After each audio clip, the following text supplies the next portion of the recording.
Assalamualaikum warahmatullahi wabarakatuh. Perkenalkan, nama saya Alifia Salma Huwaida dengan NIM 72114-19085 dari Akuntansi A 2019 Universitas Negeri Semarang. Di sini saya akan mempresentasikan hasil kerja saya mengenai pengantar sistem informasi untuk memenuhi tugas mata kuliah Sistem Informasi Manajemen. Yang pertama, ada sejarah sistem informasi. Sejarah sistem informasi ini bertujuan sebagai peninjauan kembali bagaimana perangkat keras telah mengalami evolusi dan bagaimana penerapannya dari waktu ke waktu. Jadi, setelah setengah abad lamanya, perangkat komputer ini mengalami kenaikan kapasitas dan kecepatan disertai dengan pengurangan ukuran yang signifikan.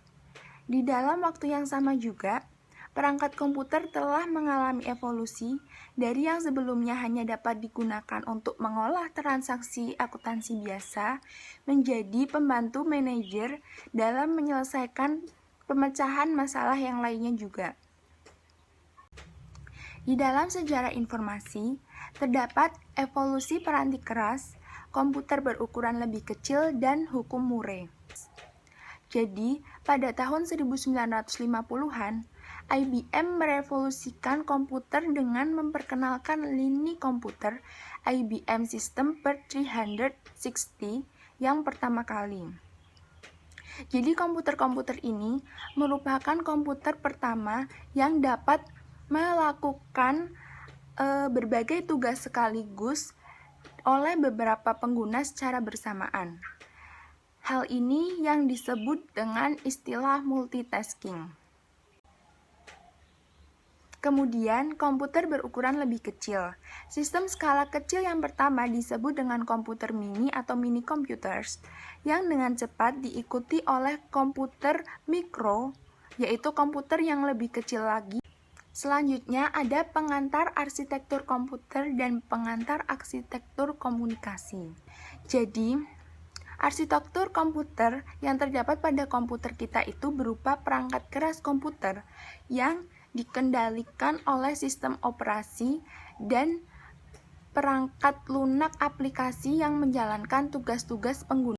Sedangkan arsitektur komunikasi dipandang sebagai sebuah fenomena semiotika dan sebuah kegiatan arsitektur.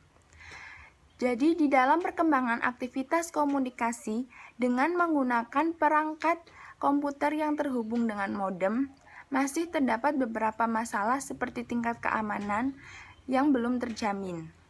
Jadi, pengguna juga harus menginstal perangkat lunak atau keras yang disebut dengan firewall ketika membeli jaringan nirkabel. Yang selanjutnya ada evolusi di bidang aplikasi komputer. Sistem informasi adalah suatu sistem virtual yang memungkinkan manajemen mengendalikan operasi sistem fisik perusahaan. Nah, di dalam evolusi bidang aplikasi komputer ini terdapat sistem fisik dan sistem virtual. Sistem fisik itu sendiri terdiri dari sumber-sumber daya berwujud seperti bahan baku, karyawan, mesin, dan uang. Sedangkan sistem virtual sendiri terdiri atas sumber informasi yang digunakan untuk mewakili sistem fisik. Selanjutnya, sistem pemrosesan transaksi. Jadi, dalam sebuah model dari sistem pemrosesan transaksi ini, input, transformasi, dan output dari sistem fisik perusahaan berada di bagian bawah. Data dikumpulkan dari semua sistem fisik dan lingkungan, lalu dimasukkan ke dalam basis data.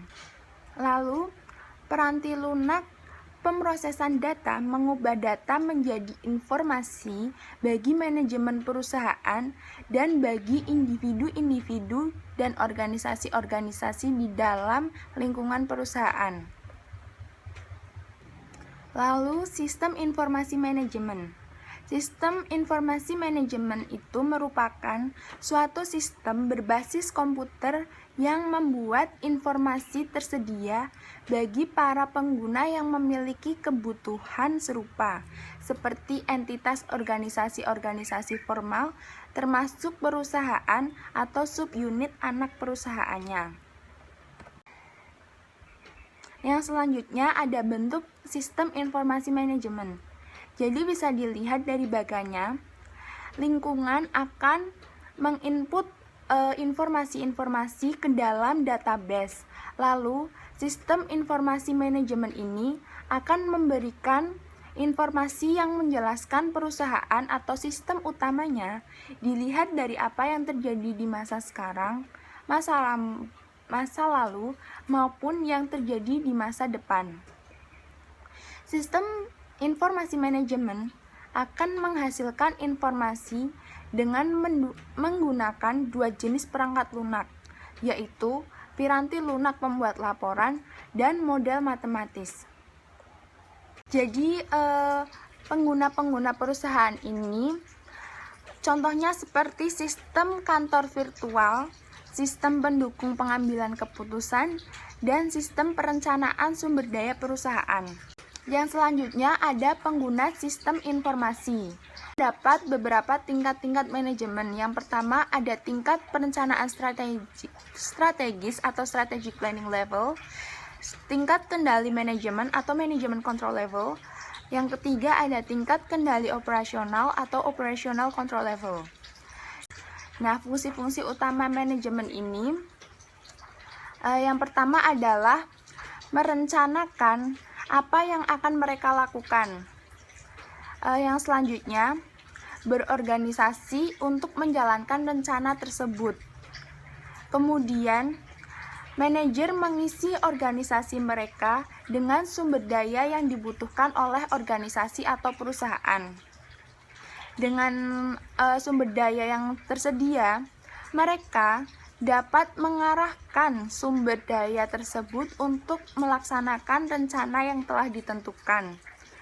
Lalu yang terakhir, mereka atau manajer itu mengendalikan sumber daya dan menjaga mereka, para pekerjanya, sumber dayanya itu untuk tetap berada pada jalurnya. Lalu ada peranan informasi dalam pemecahan masalah dan pengambilan keputusan. Jadi peranan informasi ini digunakan oleh organisasi atau perusahaan untuk sebagai pemecahan masalah atau pengambilan keputusan. Oke, yang selanjutnya ada tahapan pemecahan masalah. Yang pertama ada aktivitas intelijen. Aktivitas intelijen ini mencari kondisi-kondisi yang membutuhkan solusi di dalam lingkungan. Yang selanjutnya aktivitas perencanaan. Di dalam aktivitas perencanaan, manajemen menemukan, mengembangkan, dan menganalisis kemungkinan-kemungkinan tindakan. Selanjutnya, ada aktivitas pemilihan. Di dalam aktivitas pemilihan ini, manajemen memilih satu tindakan tertentu dari beberapa tindakan yang tersedia. Setelah aktivitas pemilihan ini, biasanya, manajemen sudah menemukan sebuah solusi yang telah dipilih. Setelah menemukan sebuah solusi, manajemen harus melakukan aktivitas peninjauan, yaitu menilai pilihan-pilihan di masa lalu.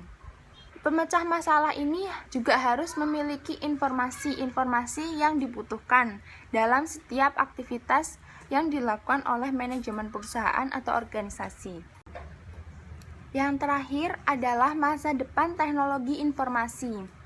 Masa depan teknologi informasi akan didorong oleh biaya yang rendah dan meningkatnya kekuatan komputer maupun komunikasi. Cukup sekian presentasi yang dapat saya sampaikan. Terima kasih. Wassalamualaikum warahmatullahi wabarakatuh.